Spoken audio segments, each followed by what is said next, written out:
നമസ്കാരം. Raf talk ഫുട്ബോളിലേക്ക് അവർക്കും സ്വന്തം. എൻ്റെ സ്പോർട്ടിംഗ് ഇമ്പാക്റ്റ് എന്ന് പറയുന്നത് കളിക്കളത്തിൽ മാത്രം ഒതുങ്ങുന്നതല്ല. അതിനും അപ്പുറത്തേക്ക് എനിക്ക് ഉത്തരവാദിത്വമുണ്ട്. എൻ്റെ ആരാധകരോട് എനിക്ക് ഉത്തരവാദിത്വമുണ്ട്. ഇങ്ങനെ സംസാരിക്കുന്നത് നെയ്മർ ജൂനിയറാണ്.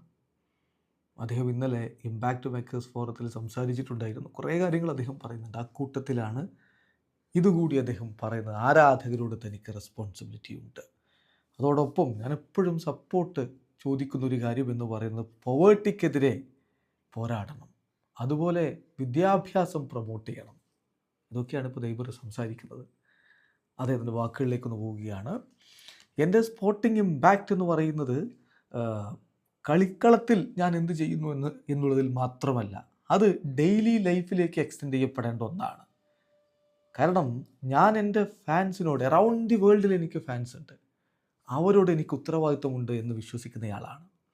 എല്ലായ്പ്പോഴും ഞാൻ സപ്പോർട്ട് ചോദിക്കുന്നത് നമുക്ക് പോവേർട്ടിക്കെതിരെ പോരാടണം, അതുപോലെ എഡ്യൂക്കേഷൻ പ്രൊമോട്ട് ചെയ്യണം.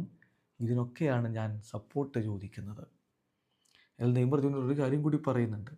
അൽ ഹിലാലിൻ്റെ ആരാധകർക്ക് ഈ സീസണിൻ്റെ ബാക്കി ഭാഗത്ത് അവർ തന്ന സ്നേഹത്തിന് തിരികെ ചിലത് കൊടുക്കും, മികച്ച പെർഫോമൻസ് നടത്തും എന്നുള്ള ഒരു വിശ്വാസം കൂടി അദ്ദേഹം പ്രകടിപ്പിക്കുന്നുണ്ട്. ഏതായാലും നെയ്മർ ജൂനിയറുടെ മാറ്റം, അദ്ദേഹം കളിക്കളത്തിൽ വീണ്ടും ഫോമിലേക്ക് തിരികെ എത്തുന്നതൊപ്പം ലൈഫിലുണ്ടാകുന്ന മാറ്റം ഒക്കെ പോസിറ്റീവായിട്ട് തന്നെ ഭവിക്കുമെന്ന പ്രതീക്ഷയിലാണ് ആരാധകരെ കാത്തിരിക്കുന്നത്. വീഡിയോ അവസാനിക്കുന്നു. ഫുട്ബോൾ ലോകത്തെ കൂടുതൽ വിശേഷങ്ങളുമായി റാഫ് ടോക്സ് എത്താം.